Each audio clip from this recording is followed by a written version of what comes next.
Welcome to Aditya's podcast in la excellence IAS academy. ఈరోజు మనం 8 years of independence day celebrations అయితే జరుపుకుంటున్నాం అనమాట. బేసిక్గా ఈ యొక్క 8 years of independence day celebrations అనేది ఒక సెలబ్రేషన్స్లా మిగిలిపోకుండా ఎస్పెషల్లీ యూత్కి అసలు డిఫరెంట్ డైరెక్షన్స్లో ఈరోజు హిస్టరీ గురించి మాట్లాడుతున్నారు డిఫరెంట్ సోర్సెస్లో. నిజమైనటువంటి హిస్టరీ ఏంటి, ఆ రోజు జరిగినటువంటి సిచ్యువేషన్స్ ఏవైతే ఉన్నాయో హిస్టారికల్ కంటెక్స్ట్ గురించి అయితే మనం ఈరోజు మాట్లాడుకునే ప్రయత్నం చేద్దాము. మనతో పాటు ఉన్నారు la excellence IAS academy history faculty Prajwal sir. Welcome sir, welcome to this podcast. Thank you, Aditya, for inviting me for a great event on eve of 80th independence day celebrations. నాకు కూడా చాలా ఆనందంగా ఉంది. ప్రతిరోజు క్లాస్లో అయితే మేము స్టూడెంట్స్తో ఇంటరాక్ట్ అవుతూనే ఉంటాం సబ్జెక్ట్ గురించి. బట్ ఇది ఒక రకమైన ఒక డిఫరెంట్ వేదికగా భావించాలి. అంటే క్లాస్ రూమ్లో స్టూడెంట్సే కాకుండా ఇంకా బయట వాళ్ళు కూడా దీన్ని చూస్తారు. Maybe it's a great opportunity for us to reach out to many people అని భావిస్తున్నాను. Thank you very much anyhow for making me a part of this event. Exactly sir. అలాగే మీరు క్లాస్ గురించి చెప్పారు కాబట్టి నేను ఇక్కడ ఒక విషయం చెప్పాలి సార్. నేను కూడా మీ యొక్క స్టూడెంట్ అనమాట. మీరు మాకు మోడర్న్ హిస్టరీ, తర్వాత old history, post independent history మాకు డీల్ చేశారనమాట. ఆ టైంలో నాకు హిస్టరీ మీద లైక్ డిఫరెంట్ ఈవెంట్స్ మీద మంచి క్లారిటీ వచ్చింది. ఆ కంటెక్స్తో భాగంలోనే నాకు వచ్చిన క్లారిటీ పబ్లిక్లో ఎందుకు ఉండకూడదు అనే ఆ యొక్క కంటెక్స్ట్ మీద భాగంగానే ఈరోజు మీతో ఒక పోడ్కాస్ట్ అయితే ప్లాన్ చేయడం జరిగింది అనమాట. మళ్ళీ ఒకసారి వెల్కమ్ చెప్తున్నాను సార్ ఈ పోడ్కాస్ట్కి. Thank you for your time sir. Definitely మా టైం ఏముంది అండి, టైం అనేది when we're spending time for the sake of the public, మనమేమి వేస్ట్ చేయట్లేదు time. It's a very good thing that we use time judiciously. Exactly. మనం ఎన్నిటికో time waste చేస్తాం. ఒక మంచి విషయానికి టైం స్పెండ్ చేయడంలో నేనైతే దీన్ని అంటే నేనేదో గొప్ప టైం ఇస్తున్నాను అయితే నేను అనుకోవట్లేదు. It's my basic responsibility that I have come here to speak about independence day అనేది నా వంతు ఒక గొప్ప అవకాశంగా నేను భావిస్తున్నాను. కానీ ఇదేదో నేను గొప్పగా టైం ఇచ్చినట్లు నేను భావించట్లేదు. Thank you very much. Thank you sir మీకు కూడా. సో ఈ మన కంటెక్స్ట్లోకి వెళ్తే ఇండియా అనేది ఒక డైవర్సిఫై కంట్రీగా అనుకుంటాం సార్. లైక్ కాశ్మీర్ నుండి కన్యాకుమారి వరకు మనం డిఫరెంట్ లైక్ కల్చర్ అవ్వచ్చు, తర్వాత ట్రెడిషనల్ ఆస్పెక్ట్స్ అవ్వచ్చు, ఫుడ్ అవ్వచ్చు అన్ని మనం డిఫరెంట్గా చూస్తూ ఉంటాం. ఆ కల్చరల్ ఆస్పెక్ట్స్లో భాగంగా మనం ఏమనుకుంటామంటే నిజంగా ఈ యొక్క 8 years ఇండిపెండెన్స్ డే అనేది ఒక రియాలిటీ అనా, ఇప్పటి వరకు ఆ కంటిన్యూటీ మనం చేస్తున్నామంటే దానికి సంబంధించినట్టు బ్యాక్గ్రౌండ్ ఏంటి, ఈ కంటిన్యూటీ ఎలా ఉంది అంటారు? అంటే డైవర్సిటీ అనే మాటను ఏదైతే వాడావో it's a very good keyword what you have used in your question. Yes. So first thing మనకు అసలు ఇండియాకి ఇండిపెండెన్స్ రావాలి అనేది మేజర్గా మనకు 20th century నుంచి డిమాండ్ అనేది ప్రధానంగా స్టార్ట్ అయినా కూడా మనకు ఆల్మోస్ట్ భారతదేశం ఒక జాతిగా ఏర్పడాలి. సో భారతదేశంలో పుట్టిన వ్యక్తులందరూ కలిసి ఒక దేశంగా ఒక రాజ్యంగా ఏర్పడాలి అనే అంశం మాత్రం మనకు 19th century నుంచే స్టార్ట్ అయింది. సో 19th centuryలో రైజ్ ఆఫ్ ఇండియన్ నేషనలిజం అని అంటాం. అంటే మన నేషనలిజం అంటే ఏంటంటే ఒక గ్రూప్ ఆఫ్ పీపుల్ అనేవాళ్ళు ఒకే చోట నివసిస్తూ కొన్ని అంటే ఒక భావజాలంతో ఒక కామన్ ట్రైడ్స్తో వాళ్ళు ఉంటూ మనకంటూ ఒక రాజ్యాంగాన్ని ఏర్పాటు చేసుకోవడం, మనకంటూ కొన్ని డిఫైన్డ్ లైఫ్ స్టైల్ని మనం చేసుకోవడం. సో దీన్ని మనం అంటే నేను చాలా షాలోగా చెప్తున్నాను ఇంకా. సో ఒక జాతిగా ఏర్పడాలంటే మనుషులు కలిసిమెలిసిగా ఉంటూ నేను ఒక మదర్ ల్యాండ్కి సంబంధించిన వ్యక్తిని అనే ఆ భావన రావడమే మనం నేషనలిజం అంటాం. కాకపోతే ఈ నేషనలిజం అనే కాన్సెప్ట్ ఫస్ట్ టైం మనకు వెస్టర్న్ నేషన్స్లో పుట్టింది. ఓకే, మోడర్న్ టైమ్స్లో మిడివల్ టైమ్స్లోనే వెస్టర్న్ నేషన్స్లో పుట్టింది. ఒకప్పుడు మనకు వెస్టర్న్ నేషన్స్ ఈ ఫ్రెంచ్ వాళ్ళు, ఇంగ్లీష్ వాళ్ళు, జర్మన్స్, ఇటాలియన్స్ రకరకాల భాష మాట్లాడే వాళ్ళందరూ ఒక రోమన్ సామ్రాజ్యం లాగా ఒకే రాజ్యంగా ఉండేవాళ్ళు. మన మౌర్యన్స్, గుప్తాస్ లాగా మనందరం కలిసి ఉన్నాము. ఈవెన్ రోమన్ సామ్రాజ్యం అనేది ఉండేది. కాకపోతే ఎప్పుడైతే రోమన్ సామ్రాజ్యం అనేది పతనం అయితే వచ్చిందో కొంతమంది ప్రజలు రోమన్ సామ్రాజ్యంలో ఇంకా మనం ఒక పెద్ద సామ్రాజ్యంగా ఉండలేము, సో మనం బయటకు వచ్చేసి స్వతంత్ర రాజ్యాలు ఏర్పాటు చేసుకుందాం అనుకున్నారు. మరి అలాంటప్పుడు ఎవరు బయటకు వచ్చి ఒక జాతిని ఏర్పాటు చేసుకోవాలంటే వాళ్ళు ఏం తీసుకున్నారు, ఒక భాష మాట్లాడే వ్యక్తులందరూ ఒక జాతికి ఏర్పడదామని నిర్ణయించుకున్నారు. ఫ్రెంచ్ వాళ్ళందరూ ఫ్రాన్స్లో ఫామ్ కావడం, ఇంగ్లీష్ మాట్లాడే వాళ్ళందరూ ఇంగ్లాండ్ అని, డచ్ భాష మాట్లాడే వాళ్ళందరూ హోలాండ్ అని, ఇలా వాళ్ళు భాష ప్రయుక్తంగా తీసుకొని వాళ్ళు దేశాలుగా ఏర్పడ్డారు. కాకపోతే ఇక్కడ భాష ఎప్పుడైతే మ్యాచ్ అవుతుందో దాదాపుగా మనం గమనిస్తే భాష మ్యాచ్ అవుతే మన సంస్కృతి సాంప్రదాయాలు కూడా మ్యాచ్ అవుతాయి. ఎగ్జాక్ట్లీ. ఓకే, సో అంటే మన ఆరిజిన్, మన పుట్టుక, మన బ్యాక్గ్రౌండ్ హిస్టరీ, సో చాలా విషయాల్లో మనకు ఒక ఏకాభిప్రాయము, ఏకీకృతం అంటాం, యూనిఫార్మిటీ అనేది ఫార్మ్ అవుతుంది. కాబట్టి సో ఇంగ్లాండ్ లో ఉండే ఇంగ్లీష్ మాట్లాడే ప్రజలందరికీ ఒక common culture, they come from a common race. So వాళ్ళు ఒకే మతాన్ని, మత విధానాన్ని, విశ్వాసాలని పాటిస్తారు, ఒకే భాష మాట్లాడతారు. సో వాళ్ళలో కలయిక అనేది చాలా పాసిబిలిటీ ఉంటుంది.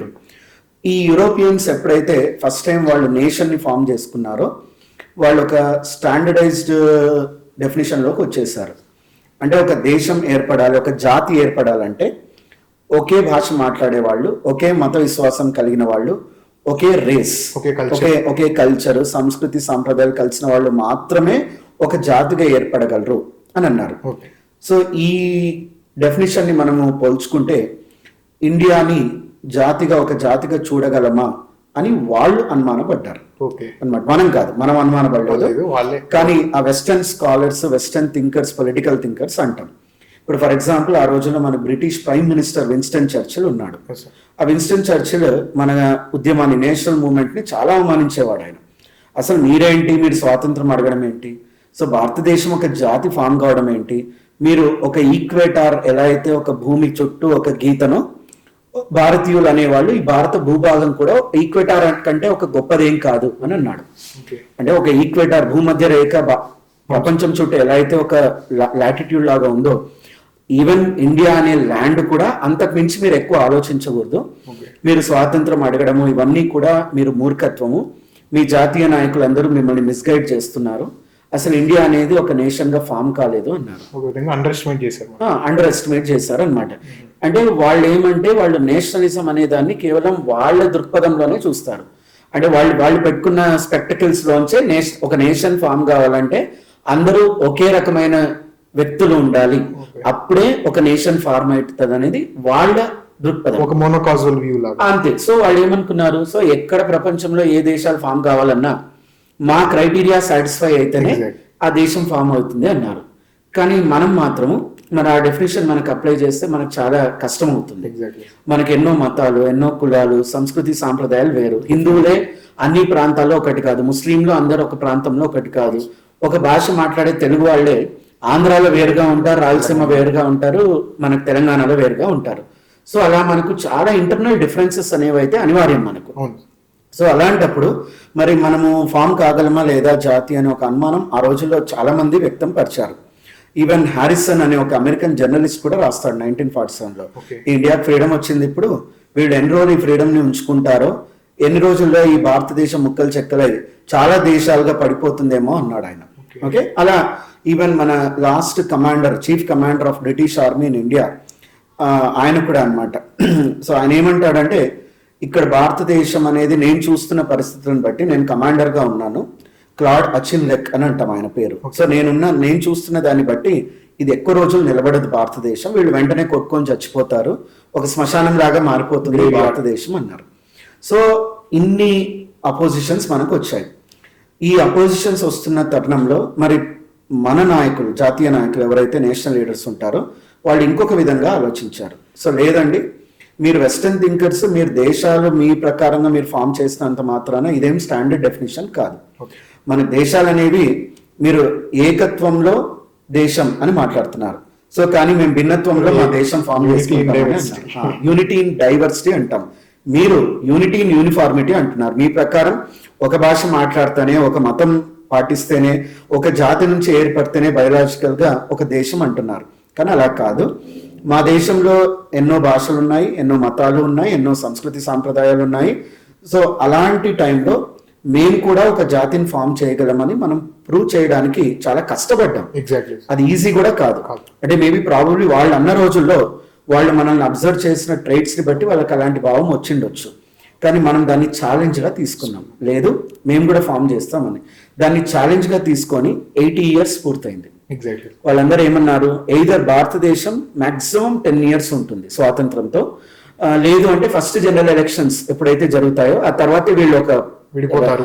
అంటే ఒక గవర్నమెంట్ ని కూడా స్థిరంగా ఏర్పాటు చేసుకోలేరు, ఆ గవర్నమెంట్ లో వీళ్ళు బిల్లులు పాస్ చేసుకోలేరు, ఏం చేయలేరు, సో వీళ్ళు అక్కడే కొలాప్స్ అవుతారు అన్నారు. ఒక రకంగా పొలిటికల్ ఇన్స్టెబిలిటీ అవ్వచ్చు, డిక్టేటర్షిప్ కావచ్చు, మిలిటరీ ఏదైనా రూల్ రావచ్చు, ఏదైనా జరగవచ్చు. కానీ డెమోక్రసీ అనేది భారతదేశంలో ఇన్ని డైవర్సిటీస్ మధ్య నిలబడదు, ప్రజాస్వామ్యం కుదరదు అని అన్నారు. వాళ్ళందరి అంచనాలను లేదా వాళ్ళందరి ఆశలను మనం భగ్నం చేస్తూ ఇప్పుడు 80 వసంతాలను అన్నట్టు పూర్తి చేసుకున్నామంటే it's really a great achievement for us and we have proven that. నేను ఎప్పుడు ఇదే చెప్తాను ఎగ్జాంపుల్ పిల్లలకు కూడా, ఈ వెస్టర్న్ నేషనలిజం అనేది ఒక మెల్టింగ్ పాట్ మోడల్ అని అంటాం. అంటే అన్ని లోహాలను, రకరకాల లోహాలను కరిగించి దాన్ని ఒక కుండగా తయారు చేయడం వెస్టర్న్ నేషనలిజం. అందులో ఆ కుండ తయారు చేసి మన చేతికి ఇచ్చి ఇందులో బంగారు ఎక్కడుంది, వెండి ఎక్కడుంది, ఐరన్ ఎక్కడుంది అంటే మనం గుర్తుపట్టలేము. అంటే వాళ్ళందరినీ బలవంతంగా ఒకే సిస్టంలోకి తీసుకొని రావడమే వెస్టర్న్ నేషనలిజం అంటాం. కానీ మనం ఏం డిఫైన్ చేసుకున్నాం మన ఇండియన్ నేషనలిజం అంటే, జవహర్లాల్ నెహ్రూ లాంటి చరిత్రకారులు ప్లస్ మన రాజకీయ నాయకులు కూడా, లేదు మనం మెల్టింగ్ పాట్ మోడల్లో పోవాల్సిన పని లేదు, మనము ఫ్రూట్ సలాడ్ మోడల్ అని అంటాడు ఆయన. Salad bowl, India is a salad bowl అంటాడు. మిక్స్ ఆఫ్ ఆల్ ఫ్రూట్స్, అన్ని ఫ్రూట్స్ అన్ని వెజిటబుల్స్ ఉంటాయి, అలా అని వాటిని మనం స్మాష్ చేసి ఒక పేస్ట్ లాగా చేసుకోవడం కాదు భారతీయ నేషనలిజం. సో ఇక్కడ ప్రతి ఫ్రూట్ ఉంటుంది, ప్రతి వెజిటేబుల్ ఉంటుంది, కానీ ఒకే బౌల్లో ఉంటుంది. బట్ దీని ప్రత్యేకత దాందే, ఈక్వాలిటీ. అంటే everything is tolerated and everything is accommodated. ఈ టాలరెన్స్ అండ్ అకామిడేషన్ అనేది ఎప్పుడైతే మనం చేయగలుగుతామో, సో మనం దేశాన్ని జాతిగా మనం ఏర్పాటు చేయగలమని మనం ప్రూవ్ చేసుకోవడమే ఈ 80 years యొక్క సాధన అని నేనైతే ఫీల్ అవుతాను. So I'm happy as history faculty and as a citizen of country, రెండూ పరంగా చూసుకుంటే. సో నా దేశం 80 ఏళ్ళు దాటింది. వెస్టర్న్ స్కాలర్స్ చెప్పినట్లు ఏది జరగలేదు. వాళ్ళ శాపనార్థాలు అనుకోండి, ఏమన్నా అనుకోండి, అవి మనకు దీవెనలుగా అనుకొని మనం దాన్ని ఛాలెంజ్ చేస్తూ మనం రిటర్న్ లో మనం ఏంటనేది మనం ప్రూవ్ చేసుకోగలిగాం. So happy for that. Sir మీరు చెప్తుంటే రియల్ గా లైక్ ఆ గూస్ బంప్స్ అయితే వస్తున్నాయి అనమాట. సో ఇంకా మీరు వెస్టర్న్ స్కాలర్స్ ఏదైతే అన్నారు, వాళ్ళు వాళ్ళ యొక్క అంచనాలను తారుమారు చేసే విధంగా మనం అయితే ఈ రోజు నిలబడి ఉన్నాం, స్ట్రాంగ్ పడి ఉన్నాం. అయితే ఆ స్ట్రాంగ్ నిలబడడానికి గల కారణం ఏంటి, దానికి సంబంధించినటువంటి హిస్టారికల్ కంటెక్స్ట్ ఏదైతే ఉందో దాని గురించి వివరిస్తారు?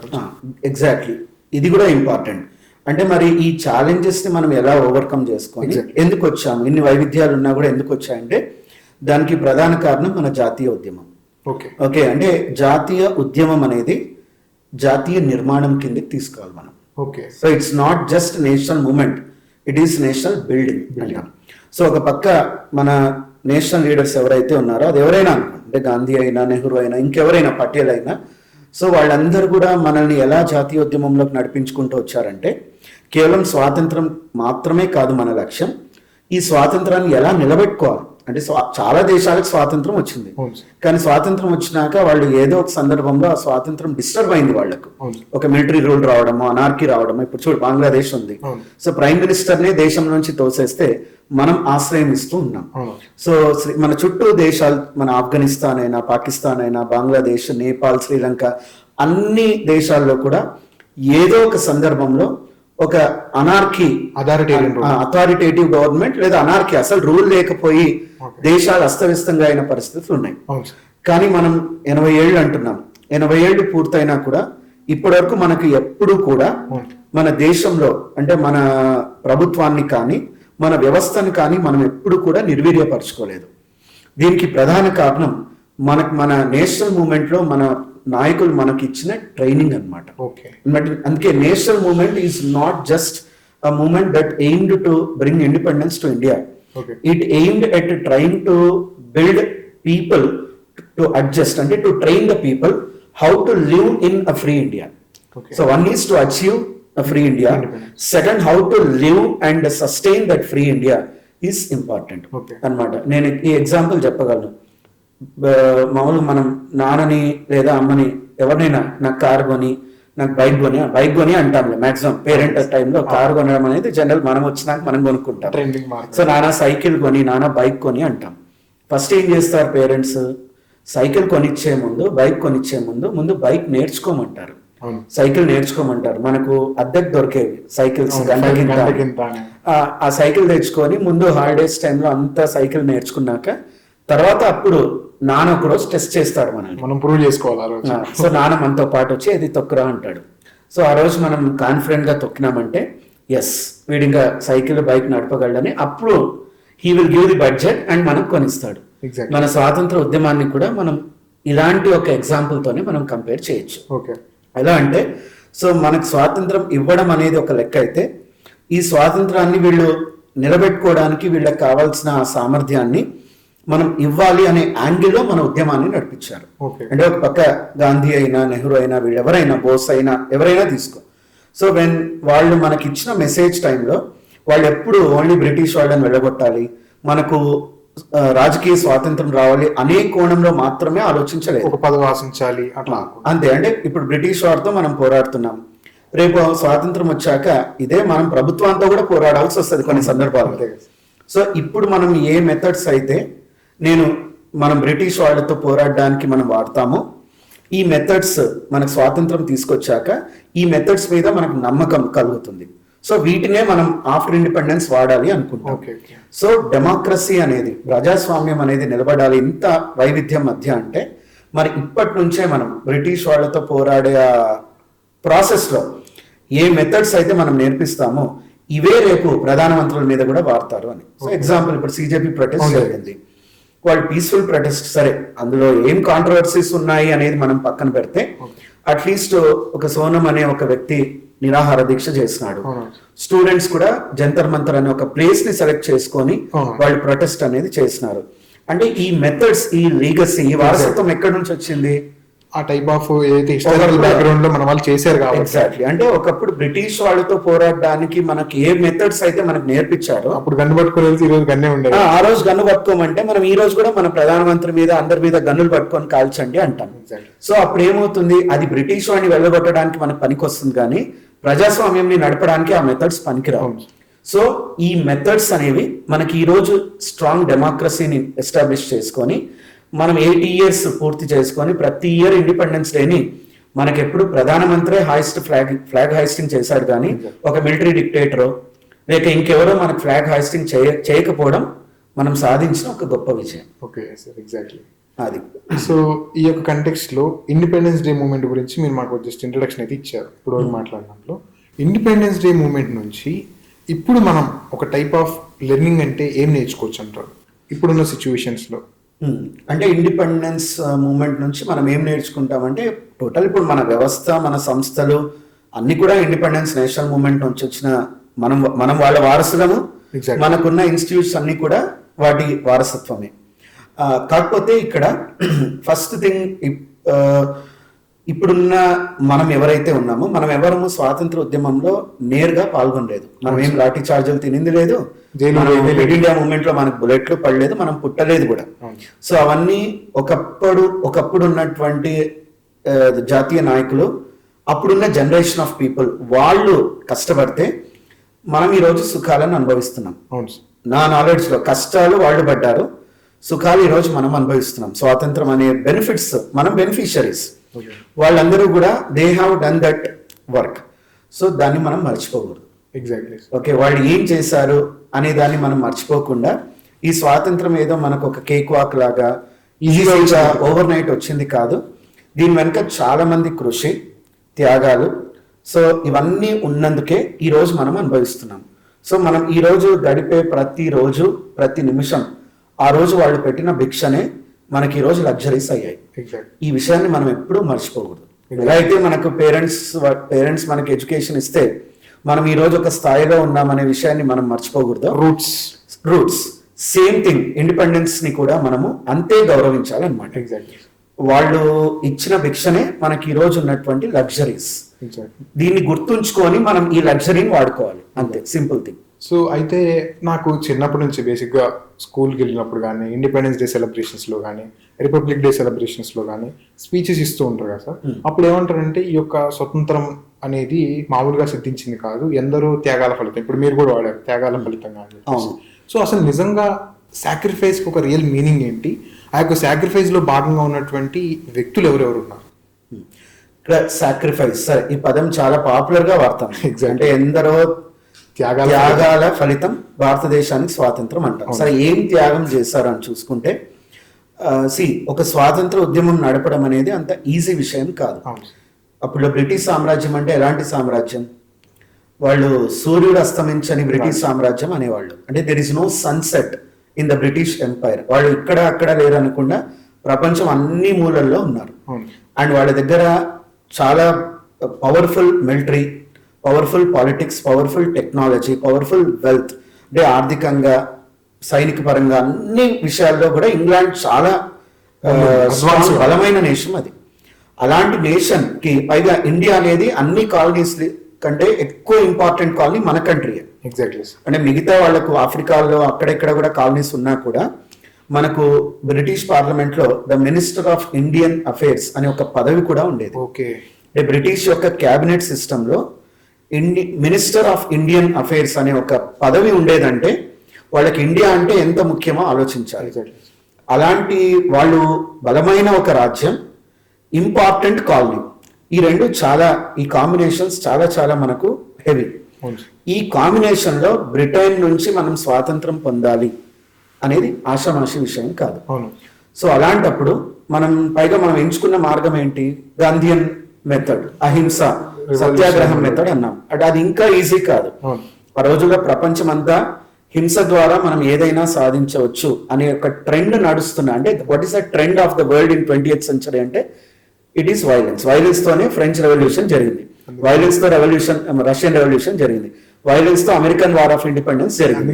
కార్ల్ మార్క్స్ కూడా వైలెన్స్ కార్ల్ మార్క్స్ లాంటి సోషలిస్ట్ కూడా వాళ్ళు వైలెన్స్ అనేది కమ్యూనిస్ట్ రెవల్యూషన్ అన్నారు. అంటే when total world was attracted towards violence and violence was the trend of the world. అలాంటి టైంలో మనము అహింస అనే ఒక మార్గాన్ని తీసుకొని వచ్చుకున్నాం. సరే, అది కొంతమంది అంగీకరించవచ్చు, కొంతమంది అంగీకరించుకోవచ్చు. ఇక్కడ మనం అదిగా debate. But what ever finally happened is that మనము ఈ మార్గంలో అయితే మనం పోరాటానికి మాక్సిమం నెంబర్ ఆఫ్ ఇండియన్స్ వచ్చారు. కొంతమంది వైలెన్స్ ఇష్టపడిన వాళ్ళు భగత్ సింగ్ ఫాలోవర్స్ అయ్యారు, కొంతమంది సుభాష్ చంద్రబోస్ ఫాలోవర్స్ అయ్యారు, సూర్యసేన్, చంద్రశేఖర్ ఆజాద్, ఇట్లా చాలా మంది ఉన్నారు. కానీ but majority of the chunk of the Indians they went and rallied behind Gandhi. That is the truth. So మరి అహింసలో ఏమంటే, ఇక్కడ అహింసలో వాడు మనల్ని కొట్టినా మనం ఏమనకూడదు. సో వాడు మన ఆస్తులు లాక్కుంటాడు అయినా మనం ఏమనకూడదు. వాడు మనల్ని జైల్లో వేస్తాడు, మన మీద కేసులు వేస్తాడు, సో మనల్ని ఆకలితో పెడతాడు జైల్లో, టాలరెన్స్, ఇవన్నీ చేసినా కూడా మనం భయపడకూడదు అనేది అహింస. సో ఎప్పుడైతే నువ్వు అన్ని హార్డ్షిప్స్ కి నువ్వు ఎదుర్కొని ఉంటావో అది అంత ఈజీ కాదు. ఆ ప్రాసెస్ లోనే చాలా మంది they have sacrificed there properties. వాళ్ళ విలువైన టైంని జైల్లో గడిపారు. మనము మామూలుగా అయితే ఒక విలువైన టైం అంటే యంగ్స్టర్ గా ఉన్నప్పుడు యంగర్ లైఫ్ కావాలి, ఒక మిడిల్ ఏజ్ వచ్చినప్పుడు మిడిల్ లైఫ్ కావాలి. కానీ ఎన్నో సంవత్సరాలు ఎప్పుడో యువకులుగా జైలుకి పోయి మళ్ళీ పెద్దవాళ్ళు అయినాక రిలీజ్ అయ్యారు. వాళ్ళకి ఏమవసరం మన కోసం, అంతేకాదు అవునా కాదు? సో నేను అదే చెప్తాను, ఇండిపెండెన్స్ వచ్చే టైంకి చాలా మంది జాతీయ నాయకులు వాళ్ళందరూ ముసలి వాళ్ళు. అంటే వాళ్ళు ఏం స్వాతంత్రం వస్తే ఓవర్ నైట్ మేము ఏదో ఎంజాయ్ చేస్తాము, మాకు స్వాతంత్రం వస్తే అనే ఏజ్ గ్రూప్ కూడా కాదు. వాళ్ళు విలువైన టైం అంతా జైల్లో గడిపారు, వాళ్ళు ఆస్తులు పోగొట్టుకున్నారు, బాడీలో ఎన్నో దెబ్బలు తిని ఫ్రాక్చర్స్, హెల్త్ పోగొట్టుకున్నారు. ఇవన్నీ కూడా దే ఆర్ సాక్రిఫైసెస్. వాళ్ళ ప్రైమ్ టైం అంతా కూడా జైల్లో, వాళ్ళ main important span of their life time.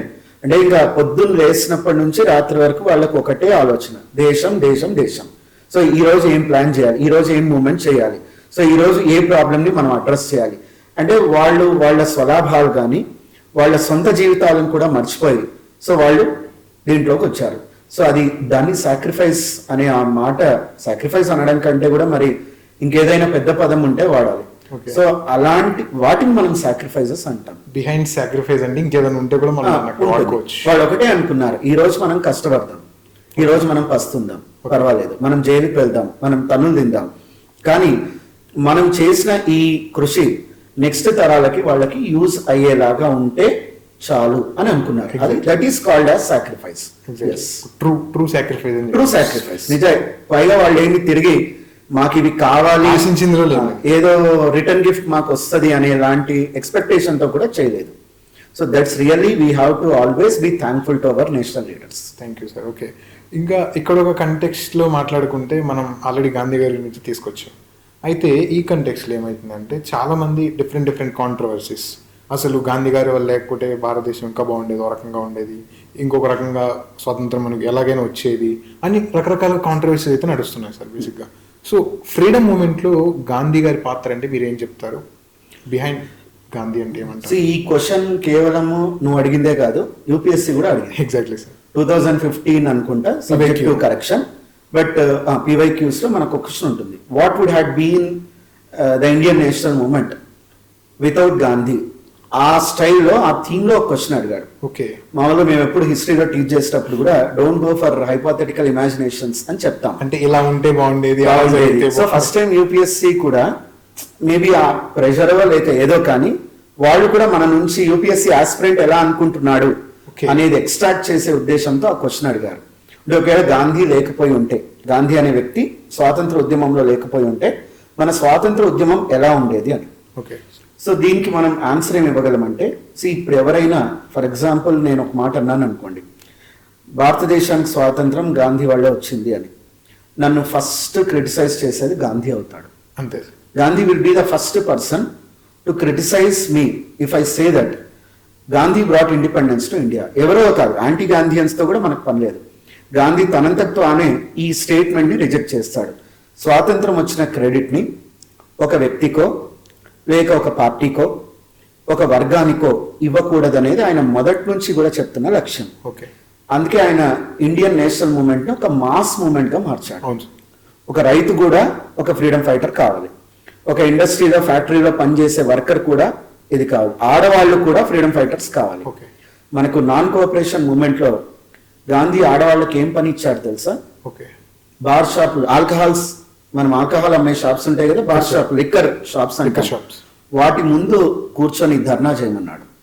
మామూలుగా మనం అయితే అసలు బార్ షాప్ ఉందంటే ఆ వైపు అమ్మాయిలను మీరు పోవద్దండి అంటే, అక్కడంతా డిస్టర్బ్డ్ ఎన్విరాన్మెంట్ ఉంటుంది.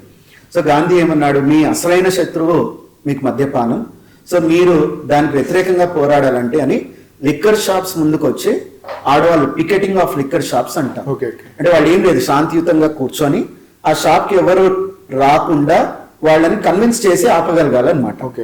సో అది పికెటింగ్ ఆఫ్ లిక్కర్ షాప్స్ అంటారు. పీస్ఫుల్ వేలో. అంటే చూడు, ఒక బార్ షాపు, ఒక ఆడవాళ్ళు, ఈ రెండు కాంబినేషన్ మామూలుగా మనం మన కల్చర్ లో చూడము, ఊహించుకోలేము. కానీ ఆయన ఏమన్నాడు, ఎక్కడైతే ఎవరైతే మిమ్మల్ని హింసిస్తున్నారో ఆ హింసకి మీరే ఎదుర్కోవాలి. So Gandhi will not come and do dharna in front of liquor shops. Okay. అదే విధంగా దళిత్స్, మీరు అప్పర్ క్యాస్ట్ తో మీరు అణచివేయబడుతున్నారు, సో మీరే మీ పోరాటం చేయాలి. సో గాంధీ వస్తాడనో ఇంకొకరు వస్తాడనో, సో ఇది కాదు. గాంధీ రేపు చనిపోవచ్చు, స్వాతంత్రం రాకముందు ఆపేస్తారా నేషనల్ మూవ్మెంట్? సో కాదు కదా. సో గాంధీ మొదటి నుంచి కూడా he did not make that ఆయన ఆధారంగా, ఆయన సెంట్రిక్ గా నేషనల్ మూవ్మెంట్ నడవాలని ఏమీ అనలేదు. తర్వాత మనం ఏమంటే ఆయన మీద అభిమానంతో కొంచెం గాంధీయన్ బేస్డ్ నేషనల్ మూవ్మెంట్ అని మనం డెవలప్ చేసిన థియరీస్, కానీ ఇది ఎప్పుడు గాంధీ తనంతకు తాను నేను స్వాతంత్రం తీసుకొచ్చినానని చెప్పలేదు. సో ఆయన ఎప్పుడు కూడా ఈ స్వాతంత్రం ఎవరి వల్ల వచ్చిందంటే రైతుల వల్ల వచ్చింది, ఇది ఆడవాళ్ళ వల్ల వచ్చింది, ఇది ఒక కార్మికుల వల్ల వచ్చింది. సో ఇలా ప్రతి ఒక్కరూ, so you have to contribute in the production of the bread so that you will have share in the bread అని చెప్తాడు. ఈరోజు మీరు పాత్ర పోషిస్తేనే రేపు మీకు వచ్చే ఆ స్వాతంత్రం అనే బెనిఫిట్స్ లో మీరు దాన్ని ధీమాగా, ఎస్ నేనున్నానప్పుడు సో నాకు దాంట్లో షేర్ ఉంది అని మీరు అడగగలరనే ఆ హక్కుని, స్వాతంత్ర హక్కుని అందరికి ఇచ్చినాడనే మాటల్లో మాత్రం there is no second thought in that. So that's how Gandhi's involvement and absence of national movement is different. ఇప్పుడు చూడు, అమెరికన్ వార్ ఆఫ్ ఇండిపెండెన్స్ ఎవరు చేశారు? అది ఓన్లీ వైట్స్ చేశారు, బ్లాక్స్ చేయలేదు అక్కడ. అంటే అప్పుడు ఉన్నటువంటి ఎవరైతే స్లేవ్స్ ఉన్నారో వాళ్ళు చేయలేదు, కేవలం వైట్స్ చేశారు. సో అమెరికా చాలా సంవత్సరాలు ఓన్లీ వైట్స్ కంట్రోల్లోనే ఉంది. సో ఎవరైతే స్వాతంత్రాన్ని తీసుకొస్తారో వాళ్ళ చేతుల్లో స్వాతంత్రం ఉంటుంది. అంతే. ఇప్పుడు నార్త్ కొరియా ఉంది, స్వాతంత్రం ఎవరు తెచ్చారు? కిమ్ ఫ్యామిలీ తెచ్చింది. కాబట్టి ఈ రోజు కిమ్మే వాళ్ళ నెత్తి మీద కూర్చొని వాళ్ళ డిక్టేటర్షిప్ లోకి తీసుకొని వచ్చాడు. సో అలా జరగకూడదు. If India must go in to democracy, democracy అంటే పీపుల్, సో పవర్ మస్ట్ లై with the people. Power people లోకి వెళ్ళాలి అంటే సో పీపులే స్వాతంత్రాన్ని తెచ్చుకోవాలి తప్ప సో ఒక గాంధీయో, ఒక కాంగ్రెస్, ఒక బోసో మా వల్ల కాదు రావాల్సిన స్వాతంత్రం. ఇది ప్రజా ఉద్యమం ద్వారా వస్తే ఆ స్వాతంత్రం హక్కు కూడా ప్రజలకే చెందుతుంది అనేది అంటాడు. So that's how Gandhi's national movement is different from other leaders. Gandhi లేకపోయినా స్వాతంత్రం వచ్చేది మనకు. నేను I don't say that it's only because of Gandhi independence వచ్చిందంటే నేను అన్నట్లు నేను ఒప్పుకోను. మనందరికంటే ముందు గాంధీ కూడా అన్నమాట. మన సౌత్ ఆఫ్రికాకి ఇండిపెండెన్స్ వచ్చింది, అమెరికాకి వచ్చింది. గాంధీ పుట్టక ముందే ఎన్నో దేశాలకి ఇండిపెండెన్స్ వచ్చింది. So how can you tell that it's only because of Gandhi? But the presence of Gandhi and absence of Gandhi would have definitely made a major difference. ఆ చేంజ్ అయితే కనిపిస్తుంది.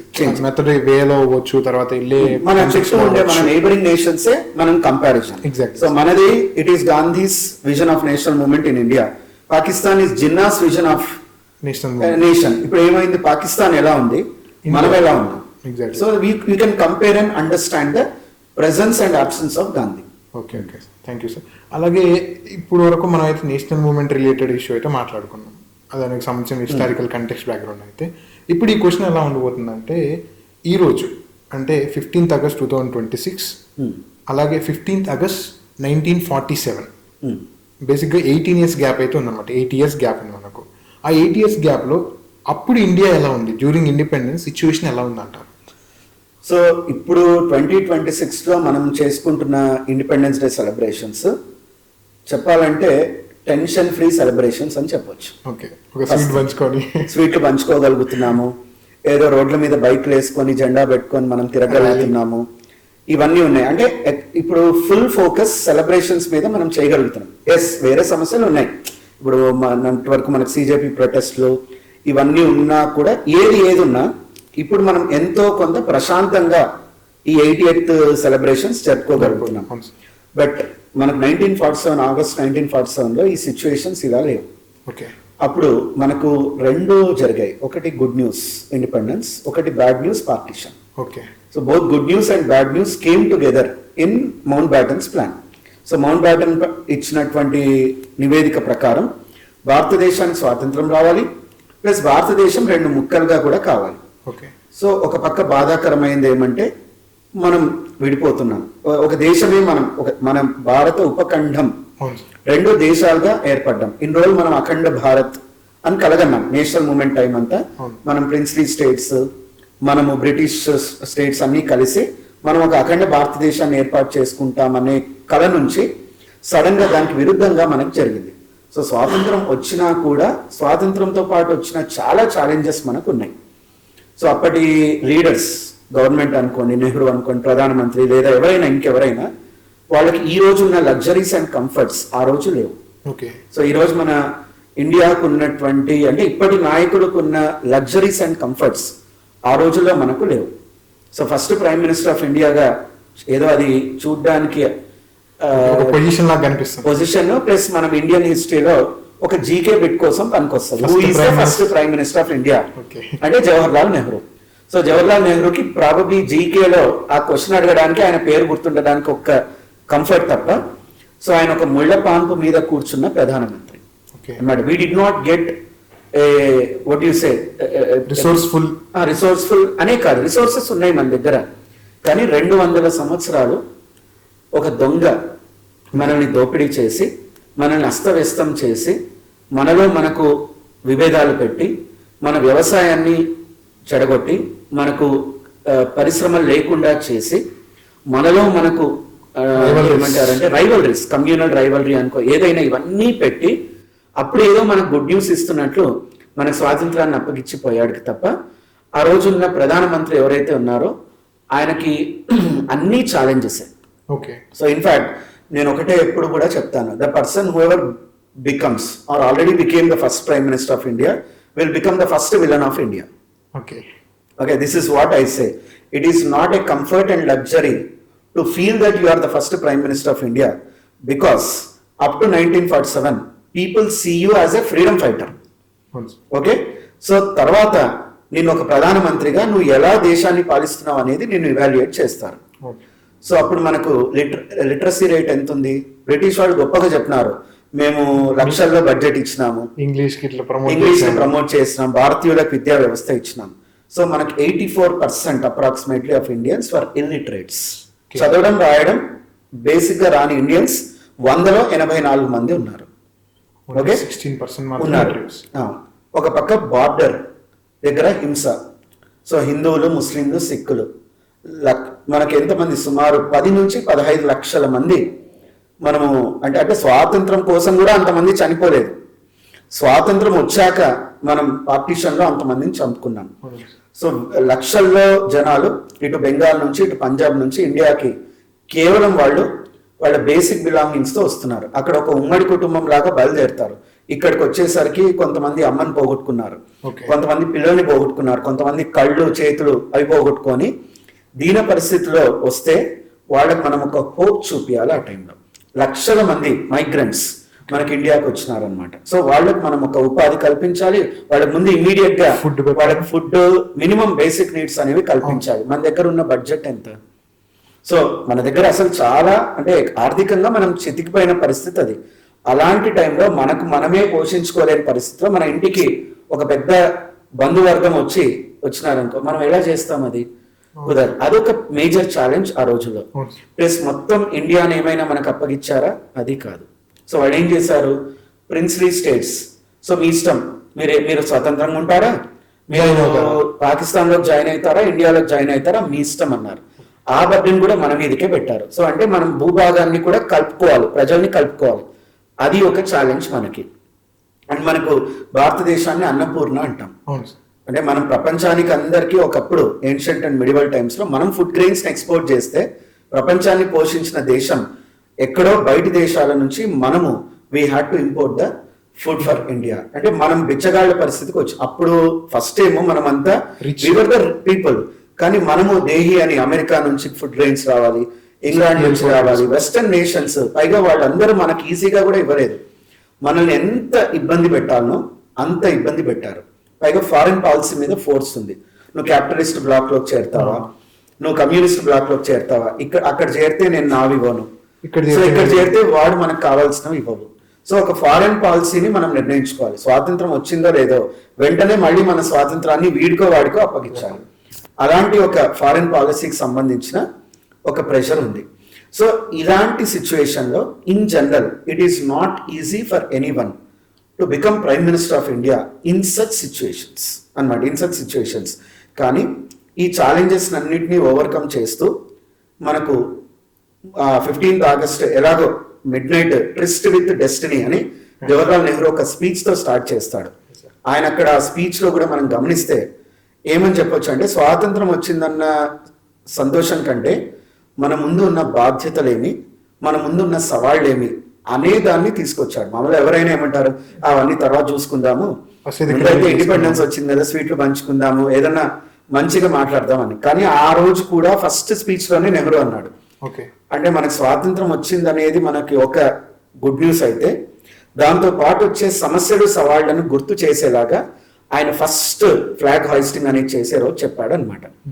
అండ్ ఆ రోజు మనం ఒకసారి చూసుకుంటే గాంధీ అనే వ్యక్తి కూడా 15th ఆగస్ట్ 1947 లో ఎక్కడున్నాడు ఆయన? మనం ఇంత ఫాదర్ ఆఫ్ ద నేషన్ అంటాము, ఆయన ఇది అంటాం. ఆయన ఎక్కడున్నాడు? అక్కడెక్కడో నోవాఖాళీ, ఈస్ట్ బెంగాల్ అంటే మన ప్రస్తుతం బంగ్లాదేశ్ లో నోవాఖాళీలో ముస్లింస్ అనే వాళ్ళు హిందువులను చంపుతూ ఉంటే వాళ్ళ మధ్య ఒక అంటే ఒప్పందం కుదిరించాలి, వాళ్ళ మధ్య హింసను ఆపాలనే విషయం మీద ఆయన నిరాహార దీక్ష చేస్తున్నాడు. అంటే మామూలుగా ఇప్పుడు మనం స్వీట్లు పంచుకొని దావత్ చేసుకుంటాం ఇండిపెండెన్స్ డే రోజు, అంటే we actually celebrate it more. But on that day, so national leaders actually they were busy in handling the communal crisis that was happening in the country. So definite గా నువ్వు అడిగిన question ప్రకారము 15th August 1947 was not an easy day for India on that day. ఈ రోజు కొంత 15th August 2026 మనం మాట్లాడుకుంటున్న సందర్భంలో మాత్రము మనకైతే అలాంటి గ్రేవ్ సిచ్యువేషన్స్ లేవు. ఉన్నాయి, సమస్యలు లేవనేది కాదు, బట్ మరి అంత గొంతు మీద ఉన్న సమస్యలు అయితే ఇప్పుడు లేవు. ప్రస్తుతం పీపుల్ లీడర్స్ ఎవరైనా కానీ, చీఫ్ మినిస్టర్ అయినా ప్రధానమంత్రి అయినా కొంచెం ప్రశాంతంగా ఇండిపెండెన్స్ డేలో పార్టిసిపేట్ చేసే ఎన్విరాన్మెంట్ ఎకో సిస్టమ్ ఉంది. కానీ ఆ రోజు అది సిచ్యువేషన్ కాదు. Okay, exactly sir. అయితే ఇప్పుడు ఇందాక 2 సిచ్యువేషన్స్ గురించి తీసుకొచ్చారు సార్. ఒకటి వచ్చేసరికి పార్టీషన్ గురించి, ఇంకొకటి వచ్చేసరికి మనకు ఏదైతే ప్రిన్స్లీ స్టేట్స్ ఉందో దానికి సంబంధించి. అయితే మీరు మా క్లాస్లో ఒక 2 బ్యూరోక్రాట్స్ గురించి చెప్పారన్నమాట, చాలా గొప్పగా అనిపించింది. లైక్ ఇప్పుడు బ్యూరోక్రాట్ ఎవరైతే ప్రిపేర్ అవ్వాలనుకుంటున్నారో, తర్వాత మనకి డిఫరెంట్ ఎస్ఏలో అవ్వచ్చు, ఎథిక్స్లో అవ్వచ్చు, వాళ్ళని కోట్ చేస్తే కూడా మనకు ఒక టైప్ ఆఫ్ ఎడ్జ్ అయితే ఉంటుంది అనమాట. వాళ్ళ కోసం మళ్ళీ మనందరి కోసం, మా కోసమే కాకుండా మనందరి కోసం వాళ్ళిద్దరి గురించి చెప్పండి. వాళ్ళిద్దరు అంటే ఒకరు సర్దార్ తార్లోక్ సింగ్, సర్దార్ తార్లోక్ సింగ్ అనేవాళ్ళు ఇప్పుడు పాడ్కాస్ట్ అయినా కూడా let students or aspirants let them search about him. ఆయన ఏమైంటే అప్పుడు మనకు రిహాబిలిటేషన్ సెక్రటరేట్ అనే ఒక సపరేట్ డిపార్ట్మెంట్ని పెట్టాడు నెహ్రూ. ఓకే. అంటే ఇక్కడ వలస వస్తున్నటువంటి వాళ్ళు ఎవరైతే ఉన్నారో మనకు పాకిస్తాన్ ఆ సైడ్ బార్డర్ నుంచి వస్తున్నారో వీళ్ళందరికీ ఫస్ట్ ఇమీడియట్ నీడ్స్ వస్తువులు కల్పించాలి, ప్లస్ లాంగ్ టర్మ్ లో వాళ్ళకంటూ మనం ఒక హోప్ చూపించి ఈ దేశంలో రిహాబిలిటేషన్ అంటే వాళ్ళని మళ్ళీ తిరిగి ఈ దేశంలో పౌరులుగా వాళ్ళు అడ్జస్ట్ అయ్యి వాళ్ళకి కావాల్సిన అవసరాలను తీర్చడమే రిహాబిలిటేషన్ అంటాం. ఈ ప్రాసెస్ కోసం సర్దార్ తార్లోక్ సింగ్ అనే ఒక ఐసిఎస్ ఆఫీసర్ని జవహర్లాల్ నెహ్రూ నియమించి ఆయనను the secretary of the rehabilitation secretariat, అది జలంధర్ పంజాబ్ లో పెట్టినప్పుడు సుమారు ఒక 700 మంది ప్రభుత్వ ఉద్యోగులను సర్దార్ తార్లోక్ సింగ్ ని నియమిస్తే ఆయన ఒక సంవత్సరం లోపు ఇక్కడ వెస్ట్ సైడ్ బార్డర్ లో ఉండే మైగ్రెంట్స్ ఎవరైతే ఉన్నారో వాళ్ళని రీసెటిల్ చేశాడు. దట్స్ ది గ్రేటెస్ట్ అచీవ్మెంట్ అన్నమాట. అలాంటి వాళ్ళు బ్యూరోక్రాట్స్ అంటే మన కేవలం నిమిత్త అంటే కొన్ని నియమాలు ఉంటాయి ఇవన్నీ అనేవి కాకుండా మనం కొన్ని వండర్స్ కూడా చేయొచ్చు అనే దానికి ప్రూవ్ చేసిన ఆయన సర్దార్ తార్లోక్ సింగ్. సో ఇంకొకరు వచ్చేసి మనకు విపి మెనాన్. విపి మెనాన్ ఒక క్లర్క్ లాగా ప్రభుత్వంలో చేరి ఆయన ఐసిఎస్ స్థాయికి ఎదిగినాడు అనమాట. సో అలా మనకు చాలా సక్సెస్ స్టోరీస్ ఉన్నాయి కింది స్థాయి నుంచి వచ్చి సో పెద్ద స్థాయికి మెరిట్ ద్వారా వెళ్ళిన వాళ్ళు ఎంతో మంది ఉన్నారు దేశంలో. అలాంటి కోణంలోనే మనం విపి మెనాన్ని చూస్తాం. సర్దార్ వల్లభాయ్ పటేల్, విపి మెనాన్ వీళ్ళిద్దరూ దేశమంతా తిరిగి రాజులతో, నవాబులతో, దివాన్లతో, ప్రధానమంత్రులు, ప్రాంతీయ రాజ్యాలతో మాట్లాడుతూ వాళ్ళని నొప్పించకుండా ఒప్పించే విధంగా వాళ్ళని అంటే భారతదేశంలో మీరు చేరితే సో ఎలాంటి ప్రయోజనాలు ఉంటాయి, మీ ప్రజలకు మీరు ఎంత మేలు చేసిన వాళ్ళు అవుతారు, చేరకపోతే ఎలాంటి కాన్సిక్వెన్సెస్ జరుగుతాయని ఫస్ట్ అంతా మనం బుజ్జగించే పద్ధతిలోనే వెళ్ళాం. ఇంకా మరీ కాదు కూడదు నేను ఇంకా స్టబ్బన్ గా ఉంటానంటే సార్ హైదరాబాద్ లో మనం చేసినట్లుగా సో ఆపరేషన్స్ అంటే మిలిటరీ ఆపరేషన్స్ కొన్ని చోట్ల అనివార్యమయ్యాయి. బట్ మాక్సిమం మనకు 562 ప్రిన్స్లీ స్టేట్స్ లో ఎక్సెప్ట్ ఒక 10 స్టేట్స్ ఇబ్బంది పెట్టినవైతే మిగతా రాజ్యాలన్నింటినీ కూడా ఒక నవాబ్ని లేదా ఒక రాజుని నీ అధికారం నువ్వు వదులుకో, నీ డైనాసిటీ ఇంకా నిలబడదు, నువ్వు రేపటి నుంచి నువ్వు రాజు కాదు, నువ్వు అందరిలాగే ఓటర్ లిస్ట్ లో నీది ఒక పేరు ఉంటుంది, నువ్వు ఓటు వేయాల్సిన వాడివని ఒక ఒప్పించడం it's not an easy thing. So మనం యాక్చువల్ అంటే సర్దార్ వల్లభాయ్ పటేల్ నో డౌట్ ఆయన he is the symbol of unity for us. ఆయన ఒక మంత్రిగా ఆయన ఎంత అయితే పని చేశాడో ఆయన కింద ఉన్నటువంటి ఆ సెక్రటరీ స్థాయి ఐసిఎస్ ఆఫీసర్ విపి మెనాన్ ఆయన అంతే కష్టపడ్డాడు అనమాట. సో ఇలాంటి బ్యూరోక్రాట్స్ ని so TN Seshan election commission, VP Menon అయిన home secretary, so Sardar Tarlok Singh rehabilitation secretary, వీళ్ళందరూ మనకు definitely they are very inspirational to us. Exactly. ఈ కంటెక్స్ట్ లో నాకు ఇప్పుడు ఒక ఐడియా వచ్చింది సార్. మనకి ఇటువంటి ఎవరైతే డిఫరెంట్ బ్యూరోక్రాట్స్ ఉన్నారో ఇన్స్పైరింగ్ స్టోరీస్ ఉన్నాయి, వాటి మీద కూడా మనం ఫ్యూచర్ లో చేసే డెఫినెట్లీ సో తెలియాలి. సో అంటే చాలా మందికి అంటే బ్యూరోక్రసీ ఎస్పెషల్ యూపీఎస్సీ ఆస్పిరెంట్స్ కి వాళ్ళకి ఎన్నో అద్భుతాలు చేయొచ్చు. మనకంటే ముందు ఈ ఫీల్డ్ లోకి వచ్చిన ఎంతో మంది బ్యూరోక్రాట్స్ ఎన్నో అద్భుతాలు చూపించగలిగారనేది మనం వాళ్ళకి చెప్పగలిగితే వాళ్ళు ఇంకా దాన్ని ఈ కెరీర్ ని ఇన్స్పిరేషన్ గా తీసుకోవచ్చు అన్న ఐ సపోర్ట్ దట్ ఐడియా. ఇప్పుడు చూస్తే ఇంత ఛాలెంజెస్ లో కూడా ఒక గొప్ప ఇన్నోవేటివ్ ఐడియాస్ లో ఒక ప్రాబ్లం ని మనం ఎలా ఒక సొల్యూషన్ క్రియేట్ చేయొచ్చు చూసాము. అసలు ఇప్పుడు మనకున్న సమస్యలు చాలా చిన్నవి. ఎగ్జాక్ట్లీ. చెప్పాలంటే భారతదేశం ఎదుర్కోవాల్సిన అసలైన సవాళ్లు సమస్యలన్నీ పాస్ట్ లో అయిపోయినాయి. మన national leaders already they have solved it. మనకు అప్పగించిన సమస్యలు చెప్పాలంటే ఇంకా చాలా తీవ్రతను తగ్గించి అదేమంటారు అంటే ఇన్స్టెంట్లీ టు బి అడ్రస్డ్ సమస్యలను వాళ్ళు తీర్చి పాపం మనకి ఇంకా కొన్ని బాధ్యతలు మనకు వదిలేశారు. సో అవి మనం చేయాల్సిన బాధ్యత మనకైతే ఉంది. సార్ అయితే మళ్ళీ ఇంకో కంటెక్స్ట్ గుర్తు చేసుకుంటే మీరు చాలాసార్లు ఏమంటారంటే అప్పుడు స్వతంత్రమే కాదు అంటే లైక్ స్వతంత్ర సమరయోధులే కాదు, ఇప్పుడు మనం కూడా స్వతంత్ర సమరయోధులే నిజంగా ఈ రోజు మనం సెలబ్రేట్ చేసుకున్నాం కూడా అని చెప్పేసారు. ఈ కంటెక్స్ట్ లో అందరికీ తెలిసే విధంగా మీరేమంటారు? అంటే దీనికి చెప్పాలి అంటే ఫస్ట్ మనం స్వాతంత్రం అంటే మన భాషలో స్వరాజ్ అనే పదం చాలా పాపులర్ అయింది. ఈ స్వరాజ్ అనే పదం స్వాతంత్ర ఉద్యమం టైంలో డిఫరెంట్ టైమ్స్ లో డిఫరెంట్ డెఫినేషన్ తో ముందుకు వచ్చింది. మోడరేట్స్ స్వరాజ్ అంటే మోడరేట్స్ టైంలో స్వరాజ్ అనే పదం లేకపోయినా వాళ్ళు political autonomy is required for India అన్నారు. అంటే బ్రిటిష్ సిస్టమ్ లోనే మనం సెల్ఫ్ గవర్నమెంట్ అనేది ఏర్పాటు చేసుకోవాలి like dominion status. Extremist period లో స్వరాజ్ అంటే ఏంటి, పొలిటికల్ ఇండిపెండెన్స్ అన్నాడు. అవును. అంటే బాల్ గంగాధర్ తిలక్ ఆయన ఏమంటాడంటే Swaraj is my birth right, I shall have it. అది ఎవరో ఇస్తే తెచ్చుకునేది కాదు స్వరాజ్. సో మన మన హక్కు, అది జన్మ హక్కు, natural right it's a natural right of the Indian అంటాడు. సో అలా స్వరాజ్ అనే కాన్సెప్ట్ ఎక్స్ట్రీమిజం టైంలో, కాకపోతే ఈ స్వరాజ్ అనేది ఎక్స్ట్రీమిస్ట్ టైంలో ఒక చిన్న యాంగిల్ అనేది మిస్ అయింది. ఏం మిస్ అయిందంటే వాళ్ళు కేవలం బ్రిటిష్ వాళ్ళు భారతదేశాన్ని వెళ్ళిపోతే మనకు అన్ని పరిస్థితులు చక్కదిద్దుతాయి అనుకున్నారు. కానీ వెన్ గాంధీయన్ ఎరా అరైవ్డ్, గాంధీయన్ ఎరా వచ్చాక ఒక మార్పు అనేది వచ్చింది. సో గాంధీ ఏమంటాడు, మీరు కేవలం బ్రిటిష్ వాళ్ళు మాత్రమే మనకు శత్రువులుగా అనుకోవడం ఇది తప్పుడు అంచనా అంటాడు ఆయన. ఓకే. సో బ్రిటిష్ వాళ్ళ కంటే భయంకరమైన శత్రువులు భారతదేశంలో అంతర్గతంగానే ఉన్నారు. Okay.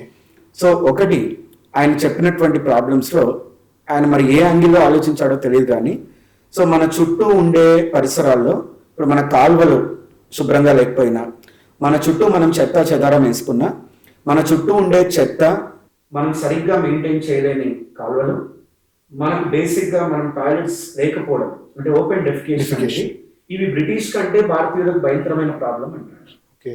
So keep your environment clean, that is Swaraj. Okay. Cleanness is next to godliness. Clean India is also a part of swaraj. Okay. మనకి ఇండియాలో ఎక్కడ చూసినా తాగుడుకి డ్రగ్స్ కి బానిసలు అవుతూ ఉన్నారు. అవును. సో మన బ్రిటిష్ వాడు వెళ్ళిపోతే తాగుడు ఆగిపోతుందా? సో గాంధీ మద్యపానం కూడా భారతదేశానికి ఒక ప్రధానమైన శత్రువు, దాన్ని నిర్మూలించడం కూడా స్వరాజ్ అని అంటారు. ఓకే. సో స్త్రీలను మనం అంటే గౌరవంగా చూడడం, సమానంగా చూడడం, వాళ్ళకి ఎడ్యుకేషన్ ని ఇవ్వడంలో అయినా, అవకాశాలు ఇవ్వడంలో అయినా మనం డిఫరెన్స్ చూపిస్తాం మగ పిల్లవాడికి ఆడపిల్లవాడికి. సో ఇది కూడా భారతదేశానికి ఒక శత్రువు అంటాడు. సో మనం women empowerment is a part of swaraj. Okay. అంటే clean India, alcohol free India, women equality, women empowered India and untouchability. So ఆయన untouchability is the biggest crime of humanity అని అంటాడు. ఓకే. అంటే ఒక మనిషి ఇంకొక వ్యక్తిని అన్టచబుల్ గా చూడడం ఏంటి? ఓకే, అంటే ఒకరు టచబుల్స్, ఒకరు అన్టచబుల్స్ అనే కాన్సెప్ట్ అనేది ఎలా ఉంటుంది? ఏ దేవుడు అట్లా సృష్టించాడు, ఏ మతం అలా సృష్టించదు. సో అలాంటి untouchability is a sin in any religion అంటారు, అది హిందూయిజం అయినా. సో ఆయన ఒకటే అంటాడు, if really untouchability is sanction in the original scriptures of the Hinduism, I will be the first person to quit Hinduism అని అంటాడు అన్నమాట. ఒకవేళ హిందూ మతంలో అంటరానితనం అనేది అది అనివార్యంగా ఉంది, అన్ని ధర్మశాస్త్రాలు అంటే కొన్ని ధర్మశాస్త్రాల్లో వాటిని రెఫర్ చేస్తారు, అన్ని మొత్తం ఏకకంఠంగా దాన్ని అప్రూవ్ చేస్తా అంటే I will be the first person to quit Hinduism అని అంటాడు. సో అలా అన్టచబిలిటీ నిర్మూలించినంత వరకు మనకు స్వరాజ్ రానట్లే అని కూడా అంటాడు ఆయన. సో స్వరాజ్ అనే డెఫినేషన్ కి మనము చాలా డెఫినేషన్స్ అనేవి పెంచుకున్నాం. అప్పుడు అంటాడు గాంధీ 1947లో, ఇప్పుడు మనకు వచ్చిన స్వరాజ్ కేవలం బ్రిటిష్ వాడు. నేను చెప్పిన ఎంతో మంది శత్రువుల్లో ఒక శత్రువు మాత్రమే వెళ్ళిపోయాడు 15th August 1947, అది బ్రిటిష్. వాడేం పెద్ద హానికరమైన శత్రువు కూడా కాదు అని అంటాడు. ఓకే. సో అంతకంటే భయంకరమైన శత్రువులు మద్యపానం, అంటరానితనం, స్త్రీల అణిచివేత, దళితుల అణిచివేత. సో ఇవన్నీ కూడా మనకు బ్రిటిష్ వాడి కంటే భయంకరమైన శత్రువులు. సో ఇక నెక్స్ట్ మన పోరాటం ఈ శత్రువుల మీద మనం ఫోకస్ చేయాలి. కాకపోతే మేము ఉంటామో లేదో తెలియదు అన్నాడు ఆయన. మా వయసు అయిపోయింది, మా తరం అయిపోయింది, మేము ఏదో ఇక్కడ వరకే చేయగలిగాము. సో నెక్స్ట్ వచ్చే ఫ్యూచర్ జనరేషన్స్ ఆఫ్ ఇండియన్స్ ఎవరైతే ఉంటారో మీకు మేము ఈ బాధ్యతలను అప్పగిస్తున్నాము అంటున్నారు. సో ఈ ఉద్యమాన్ని మీరు ఏదో స్వాతంత్రం వచ్చేసింది, మనం రిలాక్స్ అయిదాము, మనం ఎంజాయ్ చేయొచ్చు అనేది కాదు. మీ మీద మాకంటే పెద్ద బాధ్యత మీ మీదే ఉంది. మేము పోరాడింది ఒక శత్రువుతోనే, కానీ మీరు ఇంకా చాలా మంది శత్రువులతో మీరు ఉన్నారు. And once the external threat is removed, the internal problems will automatically surface అని చెప్తారు ఆయన. ఆయన అన్నట్టే ఈ రోజు మనకి ఇంకా మనం చూసుకుంటే 80 వసంతాలు అన్నాం. ఈ వసంతాల్లో మనకు నేను అదే అంటాను, we have independence day but we don't have happy independence day. Okay. Understand, there is a difference. అవును సార్. So we have an independence day but we are at to achieve the goal of a happy independence day. What is mean by happy అంటే నువ్వు నేను ఇక్కడ ఈరోజు చెప్పాలంటే నేను I'm happy in my country. నా ప్రకారంగా చూసుకుంటే నేను ఏదో ఒక ఉద్యోగం చేస్తున్నాను, నాకు సరిపడా జీతం వస్తుంది, నాకు తినడానికి తిండి ఉంది, వేసుకోవడానికి మంచి బట్టలు ఉంది, ఒక ఫ్యామిలీ, ఒక ఇల్లు, అన్ని బాగుంది. సో నేనైతే హ్యాపీగా ఉన్నాను. బట్ ఒక ప్రజ్వల్, ఒక ఆదిత్య, మనం హ్యాపీగా ఉంటే సరిపోదు కదా. Yes sir. సో మన దేశంలో ప్రతి ఒక్కరూ హ్యాపీగా ఉన్న రోజే it's called as happy independence day. So now the happiness is restricted only to a few people in the country. Okay. Only when happiness is there, Antyodaya అంటాం దాన్ని. అంటే భారతదేశంలో ఉండే ఆఖరి పౌరుడు కూడా సో మనలాగే ఎస్ ఈ స్వాతంత్రం వల్ల నేను సంతోషంగా ఉన్నానన్న రోజు, then we can call it as happy independence day according to my estimate. No doubt, for me it is happy independence day because I am happy with independence in my country, but I am not happy because everyone in the country is not happy. Okay.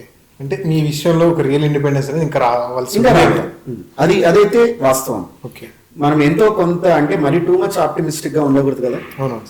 So ఇంకా చాలా మంది మనం రోడ్లలో చూస్తే shelter లేకుండా flyovers కింద పండుకుంటారు, road side చూస్తారు. ఇవి తెలియాలంటే మనం అర్ధరాత్రి పోవాలి రోడ్ల మీదకి అన్నమాట. మేమేమంటే ఎప్పుడన్నా మా పాప నిద్రపోకుంటే ఇంట్లో ఒక్కోసారి కార్లో తిప్పితే తను నిద్రపోతుంది. అందుకని కార్లో తిప్పడానికి తీసుకెళ్తాం. అప్పుడు నేను కొన్ని చూస్తాను సిచ్యువేషన్స్. అంటే రియల్ గా కొంతమంది అంటారు అంటే అందరూ బిచ్చగాళ్ళు ట్రూ బిచ్చగాళ్ళు కారు. సో చాలా మంది వీళ్ళు బెగ్గర్స్ లో కూడా ఎంతో మంది రిచ్ పీపుల్ ఉన్నారు, వాళ్ళు కావాలని ఇక్కడికి వస్తారని. But real people, poor people ఎవరనేది మనం అర్ధరాత్రి మనం ఒక్కసారి రోడ్ల మీదకి పోతే ఆ షాపులు క్లోజ్ చేసిన షాప్స్ ముందు మళ్ళీ వాడికి భయం, రేపు పొద్దున షాప్ ఓపెన్ చేసేలోపు వాడు అక్కడి నుంచి వెళ్ళిపోవాలి. ఫ్లైఓవర్స్ కింద పడుకొని ఉంటారు, ఎక్కడ ఖాళీ స్థలం ఉంటే అక్కడ పడుకొని ఉంటారు. వాళ్ళకి మనలాగా ఏం ఫెసిలిటీస్ కూడా ఉండవు. సో మనం ఏదైనా మిగిలిపోయి హోటల్లో తిని పార్సల్ కట్టుకుంటే మనం వెళ్ళిపోయి వాళ్ళకి ఇస్తాం. సో అలాంటి వాళ్ళు ఉన్నారు. మీరు ఎప్పుడైనా గమనించుంటారు, రోడ్ల మీద కొంతమంది సంచి పట్టుకొని ప్లాస్టిక్ బాటిల్స్ ఏరుకుంటూ వాటిని బ్యాగ్ లో వేసుకొని వెళ్తూ ఉంటారు. చాలా నడవాలి వాళ్ళు, అంటే వాళ్ళు ప్లేస్ టు ప్లేస్ అన్ని వెతుక్కుంటూ. వాళ్ళు ఏమంటే వాళ్ళు ఒక చోటికి వెళ్ళి ఆ బాటిల్స్ ని వాళ్ళు ఇస్తే వాళ్ళకి ఆ బాటిల్ కి ఇంత ఒక ₹1 ₹2 అని ఇస్తే ఆ రోజు కలెక్ట్ చేసుకున్న ప్లాస్టిక్ బాటిల్స్ అన్నిటినీ వాళ్ళు ఇస్తే వాళ్ళకి వచ్చే ఆ మనీతో వాళ్ళు ఆ రోజు సర్వైవ్ కావాలి. సో వీళ్ళు ఉన్నారు ఇంకా మన దేశంలో. ఒక పక్క మనం ఏసీల్లో కార్లలో తిరిగే మనలాంటి వాళ్ళు ఒక రకంగా ఉన్నారు. సో అవి కనీసం బేసిక్ ఫెసిలిటీస్ లేని వాళ్ళు కూడా ఉన్నారు. రెండు సిచ్యువేషన్స్ మనం దగ్గర చూడాలి, రెండు ఉన్నాయి. సో అలాంటప్పుడు when one group of people they are still not having that, వాళ్ళు మరి వాళ్ళని వెళ్ళి మనము మీకు హ్యాపీ ఇండిపెండెన్స్ డే అని అన్నాం అనుకోండి, వాళ్ళు ఏమంటారు? సిచ్యువేషన్ వాట్ ఈస్ ఇండిపెండెన్స్ అంటారు. అంటే మేము ఇలా రోడ్ల మీద ఇంకా పడుకొని ఇది ఉండడం మా ఇండిపెండెన్స్ అని. So it is, we have Independence Day according to me, but we don't have happy Independence Day. So that's true. Let us wait for a day that where everyone in the country will feel that yes, today is a happy Independence Day. Happy Independence Day అవసరం లేదు, happy every day ఉన్నా మనం we need a happy every day, not only happy Independence Day అనేది నా అభిప్రాయం. Aditya, super sir. అట్లే ఇప్పటి వరకు మనం different situations like independence day movement అవ్వచ్చు, ఇండిపెండెన్స్ లో ఉన్నటువంటి ఎవరైతే లీడర్స్ గురించి మాట్లాడుకున్నాం. అయితే ఇక్కడ ఒక కంటెక్స్ట్ ఉంది సార్. ఇప్పుడు ట్రెండింగ్ అవుతుంది టాపిక్, బోస్ గారి గురించి అవ్వచ్చు, తర్వాత భగత్ సింగ్ గారి గురించి అవ్వచ్చు, తర్వాత సర్దార్ వల్లభాయ్ పటేల్ గారు ఒక ప్రధానిగా ఉంటే ఆ టైంలో ఇంకో విధంగా భారతదేశం అనేది ఉండే అని. లైక్ నిజంగా ఇటువంటి సిచ్యువేషన్స్ ని ఇప్పుడు ఈ ఇయర్ లో మనం మాట్లాడుకోవడం నిజంగా అవసరం అంటారా? ఆల్రెడీ జరిగిపోయింది కదా, హిస్టరీ కదా, నిజంగా అవసరం అంటారా? అవసరం అంటావా అంటే, యాక్చువల్గా ఫస్ట్ తరంలో ఎప్పుడైతే జవహర్లాల్ నెహ్రూ ప్రధానమంత్రి, సర్దార్ వల్లభాయ్ పటేల్ హోమ్ మినిస్టర్గా ఉన్న రోజుల్లో వాళ్ళకి అభ్యంతరం లేదు, అప్పుడున్న ప్రజలకి అభ్యంతరం లేదు. ఆ జనరేషన్ అలా గడిచిపోయింది. వాళ్ళు ఎప్పుడు వీటి మీద డిబేట్స్ అండ్ డిస్కషన్స్ కూడా చేయలేదు. అదే. సో నేను ఫర్ ఎగ్జాంపుల్ ఇప్పుడు నాకు నేనే ప్రైమ్ మినిస్టర్ అయితే బాగుండేది అనే ఫీలింగ్ ఉన్నాను, లేక నువ్వు ప్రైమ్ మినిస్టర్ కావాలని కోరుకుంటా. ఇప్పుడు మన ఇద్దరం 1947కి వెళ్ళి సిచ్యువేషన్స్ని మార్చగలమా? సార్ ఫైనల్గా ఒక డిబేట్ చేద్దాము, డిసైడ్. సరే, పటేల్ ప్రధానమంత్రి అయి ఉంటే బాగుండేది అని వి విల్ కంక్లూడ్. మరి ఇప్పుడు మళ్ళీ టైం మిషన్ ఉందా మన దగ్గర? Can we rewind back and can we make Patel prime minister? So దాన్ని మనం చర్చించి, అంటే ఎలాగో గతించిపోయిన విషయాన్ని మార్పు చేయలేనటువంటి పాస్ట్ని మనం డిస్కస్ చేయడం వల్ల what is the use for the present అన్నమాట. సో ఇక్కడ కూడా అలాంటిదే అనమాట. అంటే పటేలా లేక నెహ్రూ ప్రైమ్ మినిస్టర్ కావాలి అంటే ఇప్పుడు మనం అదే అంటాం, కొన్ని రాతలో ఉంటే తప్పదు అని. మేబీ దేవుడే రాస్తున్నాడేమో అలా జరగాలని. ఇప్పుడు మనం అదే కదా అనేది, కర్మ సిద్ధాంతంలో కూడా మనం అదే అంటాం, దేవుడు నిర్ణయించండి ఏది జరగదు భూమి మీద అంటాం. మరి maybe let's take it that God has decided that prime minister should be Jawaharlal Nehru అని అనుకుందాం. సో ఆ విషయం మీద చర్చించినా మనకు ప్రయోజనం ఉండదు. ఓకే, మరి అలాంటప్పుడు ఇంకో క్వశ్చన్ అడగచ్చు, మరి ప్రయోజనం ఉండదు అన్నప్పుడు చరిత్రను ఎందుకు చదువుతున్నాము అని. చరిత్రను ఎందుకు చదువుతామంటే చరిత్రలో ఏదైనా మనము జరిగిన సంఘటనల వల్ల వాటి నుంచి గుణపాఠాలు నేర్చుకొని వర్తమానంలో భవిష్యత్తులో వాటిని రిపీట్ చేయకుండా మనం ఏవైనా can we do that. Experience అంటే improvement of the present and future should be understood from the past. Okay. ఇప్పుడు మళ్ళీ పటేల్ నెహ్రూ మళ్ళీ పుట్టరు కదా ఇప్పుడు. అవును సార్. సరే అక్కడ దాన్ని డిస్కస్ చేస్తామబ్బా, మళ్ళీ పటేల్ నెహ్రూ పుడతారు, సో నెక్స్ట్ టైం ఈ మిస్టేక్ చేయకూడదు, పటేల్నే ఈసారి ప్రైమ్ మినిస్టర్ చేయడానికి వాళ్ళు మళ్ళీ పుట్టాలి, మళ్ళీ అవే సిచ్యువేషన్స్ రిపీట్ కావాలి, అప్పుడు చేయాలి. So these are all useless discussions in the history. అవును. అవి ఈ మధ్య స్టార్ట్ అయింది. అంతకుముందు అప్పటి జనరేషన్ వాళ్ళు మీరు చూసుకోండి, చాలా మంది జర్నలిస్ట్ అయినా ఎవరైనా ఎక్కడ పత్రికల్లో కానీ వాటిల్లో ఈ డిస్కషన్స్ హిస్టారికల్ డిస్కషన్స్లో ఎక్కడ లేవు. ఓకే. సో ఇవన్నీ కూడా ఈ మధ్య కాలంలో మనకు స్టార్ట్ అయింది. ఓట్ బ్యాంక్ పాలిటిక్స్ విషయం సంథింగ్ లైక్, అంటే maybe I don't comment on the politics, but అంటే ఒకటే పాలిటిక్స్ అని నువ్వు అన్నావు కాబట్టి ఒక మాట చెప్పగలను. Some time back history was far away from politics, politics were far away from history. Okay. ఇప్పుడు రెండు దగ్గరకు వచ్చాయి, అది ప్రాబ్లం అయింది. అంటే lot of politicisation of history and lot of హిస్టరీలో ఉండే పాలిటిక్స్ని మాట్లాడుతున్నాం, పాలిటిక్స్లో మనం హిస్టరీ గురించి మాట్లాడుతున్నాం. Actual this is not a ఒక ఐసోలేటెడ్ అయితే లేదు ఇప్పుడు. అంటే ఈ రెండింటిని మనం ఇంతకు ముందు దాని మార్గం అదే. ది పాలిటిక్స్ ఈజ్ కాంటెంపరీ అంటే present, history is past. So you should not actually club it.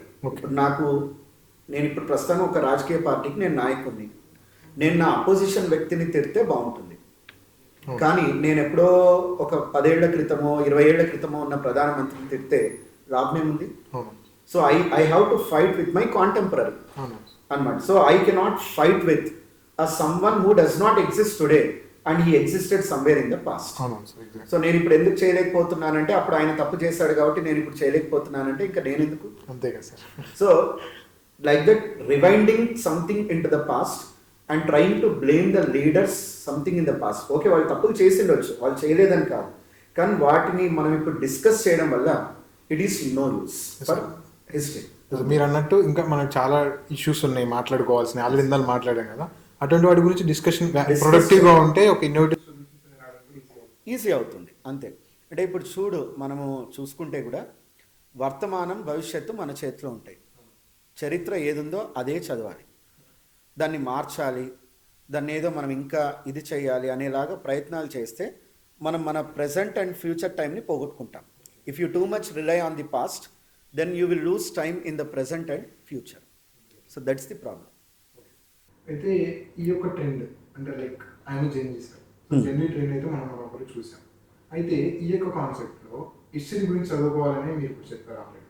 అయితే ఈ యొక్క కాంటెక్స్లో మళ్ళీ ఈ యొక్క ఇన్నర్ హిస్టరీ స్టడీయింగ్ ఏదైతే ఉందో, లైక్ మా జనరేషన్ నుంచి మా యొక్క యంగర్ జనరేషన్ అంటే ఇంకా ముందు వచ్చే జనరేషన్ జెన్ ఆల్ఫా లేకపోతే మాకంటే పాస్ట్ అంటే మా డాడీ వాళ్ళ జనరేషన్ అవచ్చు, మా తాతల జనరేషన్ అవచ్చు, అప్పటి నుంచి ఇప్పటి వరకు హిస్టరీ చదువుకోవడంలో కానీ, హిస్టరీని ప్రెడిక్ట్ చేయడంలో కానీ, హిస్టరీని అండర్స్టాండింగ్ చేసుకోవడంలో కానీ ఏదైనా డిఫరెన్స్ ఉందా? డెఫినెట్లీ డిఫరెన్స్ ఉంది. ఇది ఒక విధంగా చెప్పాలంటే లైఫ్ స్టైల్ మార్పు కూడా అకాడమిక్స్ మీద పడింది, లైఫ్ స్టైల్ మార్పులు. సో ఒకప్పుడు చిన్నప్పుడు మాకు నా బర్త్డేకైనా దేనికైనా మా పేరెంట్స్ బట్టలు కొనియాలి, చెప్పులు కొనియాలి, షూస్ కొనియాలంటే మా నాన్న నన్ను షాప్కి తీసుకొని వెళ్ళేవాడు. షాప్కి తీసుకొని పోయి ఒక 10 రకాలు చూస్తాము, ఇంకొక 2-3 షాపులు తిరుగుతాం, నచ్చలేదంటే ఫైనల్గా వీ విల్ డూ దట్. ఇంకా కొంతమంది అలా చేసేవాళ్ళు ఉన్నారు. మనం ఇప్పుడు ఏదైనా కావాలంటే వెంటనే ఓపెన్ చేసి అమెజాన్, ఫ్లిప్కార్ట్ చేస్తాం. ఎందుకంటే షాప్కి పోవడానికి కూడా మనం అంటే నేను బద్ధకం అని అనను, కానీ maybe because we have that facility at home, so we are using that facility. ఇది నేను ఎందుకు ఎగ్జాంపుల్ ఇలా చెప్తున్నానంటే, ఒకప్పుడు మనం హిస్టరీలో ఏదైనా ఒక ఫ్యాక్ట్ తెలుసుకోవాలన్నా, ఏదైనా క్రాస్ చెక్ చేయాలన్నా ఫస్ట్ నా దగ్గర ఒక ఆథెంటిక్ బుక్ మా ఇంట్లో ఉండాలి. లేదు అంటే నేను నియరెస్ట్ లైబ్రరీకి వెళ్ళాలి, లేదా మా స్కూల్లో కాలేజ్లో లైబ్రరీలో కొంతమంది స్టాండర్డ్ హిస్టారియన్స్ ఉంటారు, వాళ్ళు రాసిన బుక్ తీసుకొని ఆ చాప్టర్ స్పెసిఫిక్గా అది వెతకాలి. అంటే నా ఒక డౌట్ క్లియర్ కావాలంటే నేను ఆల్మోస్ట్ ఒక్కోసారి ఒక 1 డే 1 వీక్ స్పెండ్ చేసేంత అవసరం ఉండేది. In that process you are searching proper references, fact check.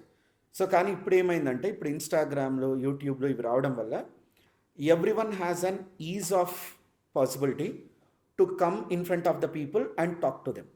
ఒకప్పుడు ఆ ఫెసిలిటీ లేదు. సో అప్పుడు ఓన్లీ మనం దూరదర్శనో, ఆకాశవాణియో, ఎక్కడో ఒక గవర్నమెంట్ చెప్తే రావాలి. కానీ ఇప్పుడు మనకు వెబ్సైట్స్ ఉన్నాయి, సోషల్ మీడియా ఉంది. సో నేను ఏదన్నా ఇప్పుడు మన ఇద్దరం పాడ్కాస్ట్ చేస్తున్నాం, ఇది ఈజీగా ఇదే మన ఇద్దరి కాన్వర్సేషన్ చాలామంది వినాలంటే మనం పెద్ద ఈ రూమ్నంతా ఒక హాల్ లాగా పెట్టి చాలామందిని పిలిపించి అరేంజ్ చేసుకోవాలి. కానీ ఇప్పుడు easily we are accessible to the people. ఇలా ఈ ఇన్స్టాగ్రామ్లో, యూట్యూబ్లో వచ్చినాక హిస్టారియన్సే కాకుండా హిస్టరీ మీద నాలెడ్జ్ లేని వాళ్ళు, అంటే లేదా హిస్టరీని రాంగ్గా అర్థం చేసుకున్న వాళ్ళు, వాళ్ళ ఒరేటరీ స్కిల్స్, వాక్చాతుర్యం అంటాం, వాడు బాగా మాట్లాడతాడు, వాడు మంచి గ్రాఫిక్స్ చూపించగలుగుతాడు అన్నమాట. ఆ రీల్ చూస్తేనే మనకే అపీలింగ్గా ఉండి అట్రాక్ట్ అవుతాం. అంటే ఒక మెషిన్లో ఒక రాంగ్ ప్రోడక్ట్ని కూడా మనము కరెక్ట్ అని చూపించగలం. ఒక తప్పుడు విషయాన్ని కూడా మనం మన వాక్చాతుర్యాన్ని వాడి, దేన్నైనా వాడి, we can project it as a true thing. అలాంటప్పుడు ఏమవుతుందంటే, అలాంటి ఇన్ఫ్లుయెన్సర్స్ వల్ల మనము చాలా రాంగ్ ఫ్యాక్ట్స్ అనేవి ఈ సోషల్ మీడియాలో నేర్చుకుంటున్నాం. సో జెన్జీ అనేవాళ్ళు fine, it's a technology. So మనం ఎప్పుడు టెక్నాలజీని మనం అపోజ్ చేయకూడదు, మనం వెనకబడిపోతాం.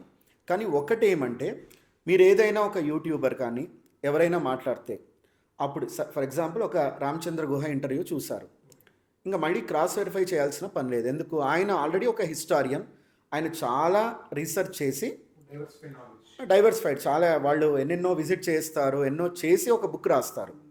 కానీ ఒక యూట్యూబర్ కానీ ఒక ఇన్స్టాగ్రామ్లో కానీ వచ్చేవాళ్ళు దాని మీద చాలా చాలా ఒక షాలో నాలెడ్జ్తో ఎవరో చెప్పింది విని ఇలా రాంగ్ మెసేజెస్ని సర్క్యులేట్ చేసిన దాన్ని వాళ్ళ ఇంటెన్సిఫైడ్ ఒరేటరీ స్కిల్స్ వాడి ఈ జనరేషన్కి చెప్పడం వల్ల అప్రోచ్ అనమాట. అంటే ఒక హిస్టారికల్ ఫ్యాక్ట్ ఇన్ జనరల్గా ఎస్టాబ్లిష్ అయ్యి బయటికి రావాలంటే కొన్ని సంవత్సరాల రీసెర్చ్ ఉంటుంది దాని వెనక. అదే యూట్యూబ్లో నేను చెప్పాలంటే ఏమీ అవసరం లేదు. ఒక్క నిమిషం జస్ట్ ఒక సెల్ ఓపెన్ చేసి ఎవరో చెప్పింటారు, నేను దాన్ని చూసి నేను మాట్లాడేయగలను. అంటే దాని వెనక ఒక రీసెర్చ్ లేదు, ఒక ఫ్యాక్ట్ వెరిఫికేషన్ లేదు, ఒక ఎవిడెన్స్ లేదు. కానీ అది అట్రాక్టివ్గా ఉంది, వినడానికి చాలా బాగుంది. సో నమ్మశక్యంగా ఉండేలాగా చెప్పే వ్యక్తి కూడా చెప్తున్నాడు. వాడు హిస్టారియన్ కాదు, ఓకే, ఏం కాదు, his communication is good. So in that we are learning a lot of wrong facts. So నేనేమంటానంటే, ఏదైనా అలాంటి యూట్యూబర్స్ అలాంటి వాళ్ళు ఏదైనా చెప్పినప్పుడు మీ చేతిలోనే ఆయుధం ఉంది, ఒక ఫోన్ ఉంది, దాంట్లో వెంటనే సెర్చ్ చేయండి. సో పలానా వ్యక్తి ఈ మాట అన్నాడు, సో ఈజ్ ఇట్ ట్రూ? అప్పుడు మనకేమి ఇంటర్నెట్ సోర్సెస్లో you will get all the references. అది ఒక 100 మనం ఏఐ టూల్స్ ఇప్పుడు జెమినై కానీ క్లాడ్ కానీ సెర్చ్ చేసుకుంటే, సో ఒక 100,000 వెబ్సైట్స్లోంచి సెర్చ్ చేసి దెన్ వ్యూ ఇచ్చి దానికి ఎవిడెన్సెస్ కూడా ఇస్తుంది. ఎస్, ఆయన చెప్పింది ఇక్కడ నేను చూసిన ఆధారం ఈ రెండు మ్యాచ్ అవుతున్నాయి, so it is a fact, you believe it, it's good. But వాడు చెప్పేశాక కేవలం వాడి ఏమంటారంటే వాడు యూజ్ చేసిన స్కిల్స్తో వాడు ఒక అబద్ధాన్ని మీకు చెప్పి మీరు నేర్చుకొని దాన్నే మీరు ఫ్యాక్ట్గా ఎస్టాబ్లిష్ అయ్యి దాంట్లో మీరు మునిగిపోతే then you will be in trouble. So learn it from authentic sources. అయితే ఇప్పుడు ఆథెంటిక్ సోర్సెస్ అన్నారు కదా, దానికి సంబంధించినటువంటి సోర్సెస్ ఏమైనా ఉంటే మాకు చెప్తారా? సోర్సెస్ అంటే ఒకటే ఆదిత్య, మనకు ఇండియన్ హిస్టరీ కాంగ్రెస్ అని ఒక ఆర్గనైజేషన్ ఉంది ఇండియాలో. ఇప్పుడు నేను ఒక హిస్టరీ ఫ్యాకల్టీగా నేను ఏదైనా ఒక ఫ్యాక్ట్ కానీ ఒక బుక్ కానీ రాయాలనుకుంటాను. ఆ బుక్ అనేది మెజారిటీ ఆఫ్ హిస్టారియన్స్ దాన్ని అప్రూవ్ చేయాలి, యాక్సెప్టెన్స్. అది యాక్సెప్టెన్స్ అయ్యాక then it will become an officially accepted fact. Then it will come into our books and then we learn it. So that's the process of learning a fact. కానీ యూట్యూబ్లో వీళ్ళు చెప్పే మాటలకు ఈ Indian history Congress కానీ లేక historians యొక్క approval అవసరం లేదు. జస్ట్ నీకు ఒక ఛానల్ ఉంది, నీకు ఒక మైక్ ఉంది, నీకు మాట్లాడే కెపాసిటీ ఉంది, నువ్వు చెప్పేస్తావు. కానీ నువ్వు ఒక బుక్ రిలీజ్ చేయాలంటే నువ్వు చాలా రీసెర్చ్ చేయాలి, ఎన్నో లెవెల్స్ ఆఫ్ క్లియరెన్స్, పెద్ద పెద్ద హిస్టారియన్స్, అకాడమిషియన్స్ అందరు నిన్ను అప్రూవ్ చేసి అప్పుడు ఆ పుస్తకం అనేది వస్తుంది.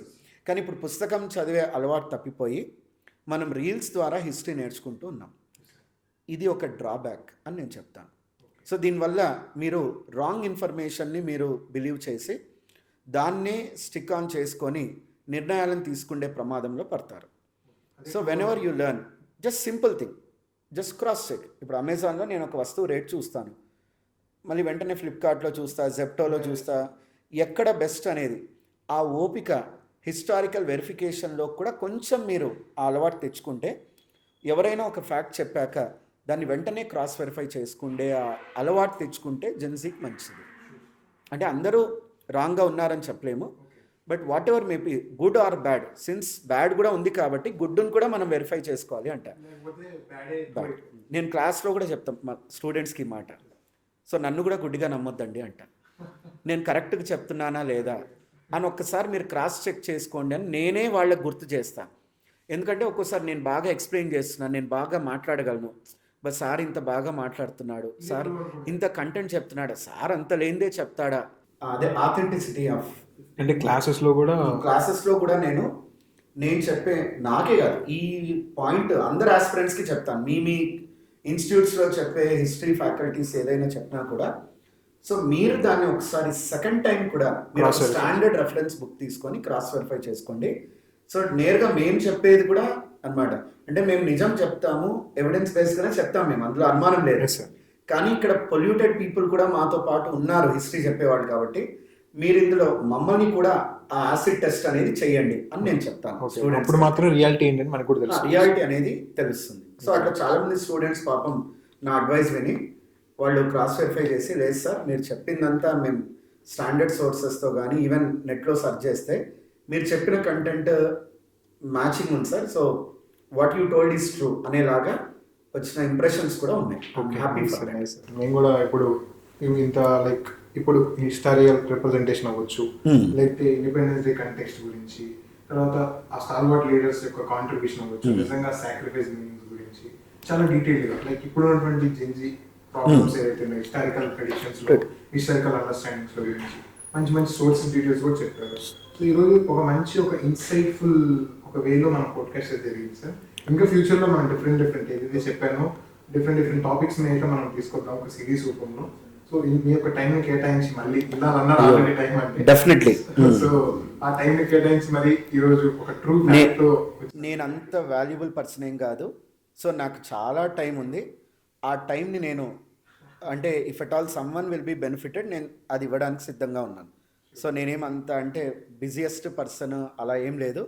ఇఫ్ రియల్లీ నా వల్ల ఏదైనా యూజ్ అవుతుంది అనేలాంటి పాడ్కాస్ట్ చేద్దామంటే definitely I will do that. And నువ్వు అన్నట్లు నేషనల్ లీడర్స్ అనే వాళ్ళని మనం ఏదో ఒక ఎపిసోడ్లో మనం మాట్లాడుకోవడం కాదు. ఈ మిస్ఇన్ఫర్మేషన్ ఇదంతా కూడా సర్క్యులేషన్ ఉంది కాబట్టి ఒక్కోసారి ఆ నెగిటివ్ ఎనర్జీకి పాజిటివ్ ఎనర్జీని కూడా మనం ఇస్తేనే ఆ నెగిటివిటీని అనేది మనం తగ్గించవచ్చు. సో అదేమంటారు, మేధావుల మౌనం ప్రపంచానికి హానికరం అంటాం కదా.